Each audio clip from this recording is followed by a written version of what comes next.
Yes, everybody, welcome back to Talking Wolves. We're here for a brand new transfer and news update video. Hope you guys are keeping well and safe. I know the last video was only a few days ago, but lots more Wolves news coming through over the weekend and at the start of this week. As always, let me know your thoughts on it in the comment section down below. Be sure to hit the like button and subscribe to the channel. I'm sure we'll have a transfer podcast out as well later this week, looking at some of these in further detail. But we'll kick off with the breaking news this evening that Conor Coady is wanted by Leicester City. Leicester have had an initial bid rejected, but fully expected to come in with another bid, and apparently they're hoping to have this one wrapped up around the weekend if they can.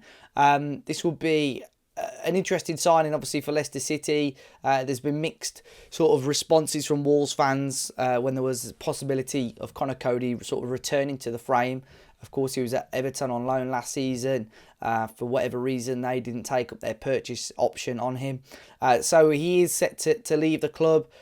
It was reported or said by Wolves, a couple of weeks ago that Matt Hobbs had been keeping in regular contact with him, but obviously Lopetegui doesn't see him as part of his plans for next year. And I think this is probably a move that suits all parties, really.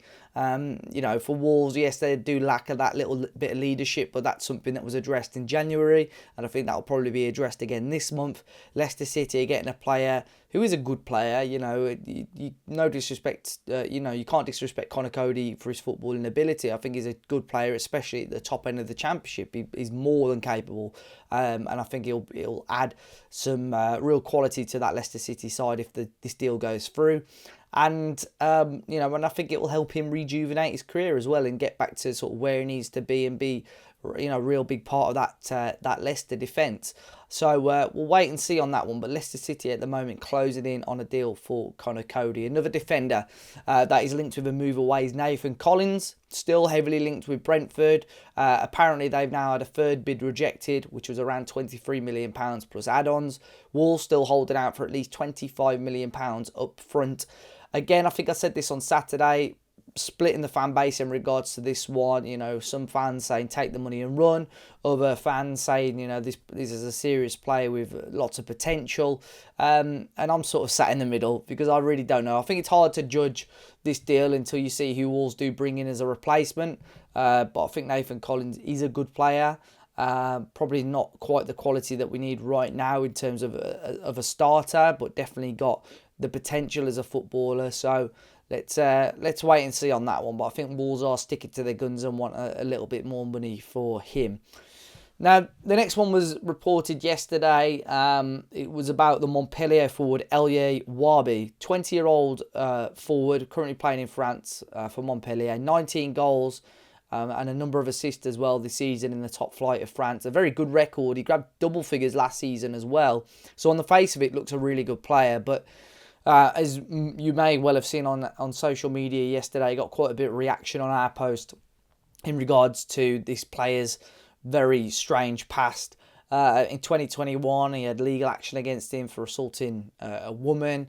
In 2015 as well, he was kicked out of the Ken Academy when he was 15 years of age. Now, at the time, it was said that he assaulted one of the supervisors there, but then it was revealed a few years ago that he'd actually been physically, violently asking school friends to do sexual activities in front of him, which obviously is very, it doesn't paint this player in a good light at all. And I think if a player was scoring that amount of goals at top flight at such a young age, I think a lot of top European clubs would want him. But obviously, because of his past, this hasn't been the case. And I think this is probably a non-starter for Wolves, especially after the reaction this got yesterday on social media. So I think we'll probably look past this one, if I'm completely honest. But another player that has been linked with a move to Molineux is Lucas Ocampos. Now, this is a player currently playing for Sevilla. Wolves have been linked with a €15 million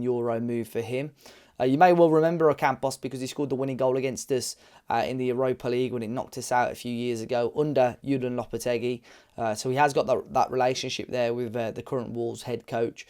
Now, this is quite an interesting one because this one came from The Guardian as part of their transfer rumours article yesterday morning. And a lot of people believing this might have been a typing error, because it was reported on Sunday evening that Fulham were very heavily linked and very heavily interested in Ocampos as well. But other sources and other papers have gone with this story as well, so we'll have to wait and see on this one. Nothing else much has come from that as of yet. I don't think Lucas Ocampos is the player that we saw now. He's not the player that we saw a few years ago. I think, I don't think he's going to come to Molineux and set the world alight. But what he will add is some experience, some top-level experience, and hopefully that little bit more creativity into the final third, which is what we've been severely lacking for the last 2 to 3 seasons. So we'll have to wait and see on that one. Frank Garcia.